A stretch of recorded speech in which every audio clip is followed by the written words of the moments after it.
ಹೆಂಡತಿ ಮಕ್ಕಳು ಬಂಧು ಬಳಗ ರಾಗಭೋಗಗಳ ವೈಭೋಗ ಕಾಲನು ಬಂದು ಬಾಯೆಂದಾಗ ಎಲ್ಲವೂ ಶೂನ್ಯ ಚಿತೆಗೆರುವಾಗ ಎಲ್ಲ ಶೂನ್ಯ ಎಲ್ಲವೂ ಶೂನ್ಯ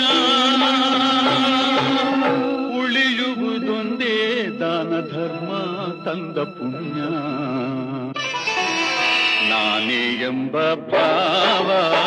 ನಾಶವಾಯಿತು ನೀನೇ ಎಂಬ ನೀತಿ ನಿಜವಾಯಿತು ಒಳಗಿನ ಕಣ್ಣನು ತೆರೆಸಿದೆವು